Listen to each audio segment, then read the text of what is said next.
ভারতীয় জনতা পার্টির অকালে ঝরে যাওয়া ৩২১ জন পরিবারগুলির সামাজিক এবং অন্যান্য কল্যাণকর সমস্ত দায় দায়িত্ব আমরা এই সরকার কাঁধে তুলে নিলাম।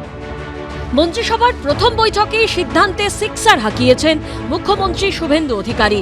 সেই সঙ্গে তিনি ভুললেন না বিজেপির নিহত কর্মী সমর্থকদের কথা। তাদের পরিবারের পাশে দাঁড়িয়ে বড় ঘোষণা করলেন মুখ্যমন্ত্রী।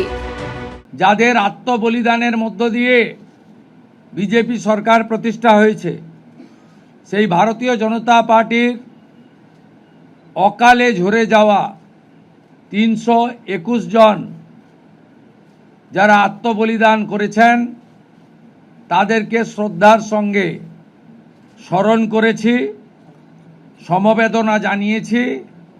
তাদের পরিবারের প্রতি এই সরকার দায়বদ্ধ।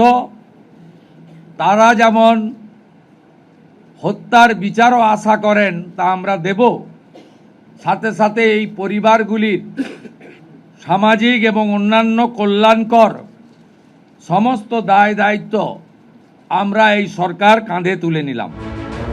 2021-এর বিধানসভা নির্বাচনের পর লাগাম ছাড়া সন্ত্রাসের সাক্ষী হয়েছিল পশ্চিমবঙ্গ।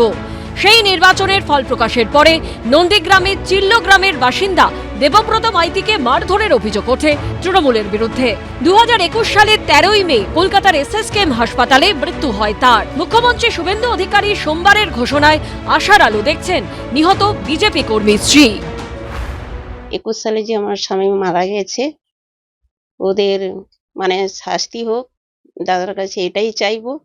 আর দাদা আমাদের পাশে আছে, পাশে থাকবে। বিগত দিনগুলোতেও দেখে এসছে আর দেখবেনও। দাদার প্রতি ভরসা বা আশ্বাস আমাদের আছে। দাদার প্রতি আমরা কৃতজ্ঞ থাকবো। তার জন্য আমাদের পাশে সব সময় থাকেন, এটাই চাইবো।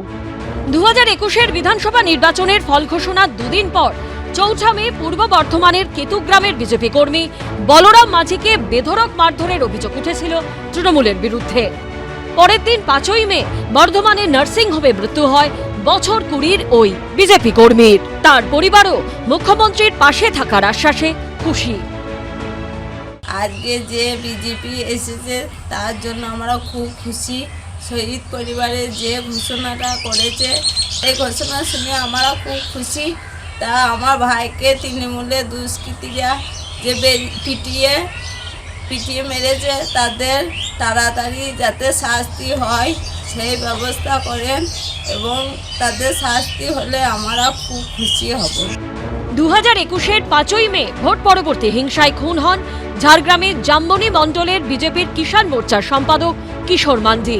বাড়ি থেকে 1.5 কিলোমিটার দূরে মহুয়া চকে উদ্ধার হয় বিজেপি নেতার মৃতদেহ।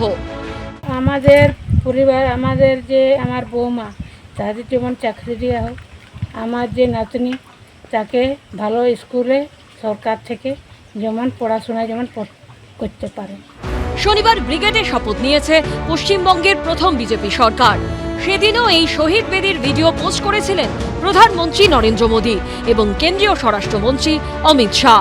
মন্ত্রিসভার প্রথম বৈঠকে মুখ্যমন্ত্রী বুঝিয়ে দিলেন দলের জন্য প্রাণ দিয়েছেন যারা, তাদের ভোলেনি দল। বিটন চক্রবর্তী, রানা দাস ও অমিতাভ রথের রিপোর্ট, এবিপি আনন্দ।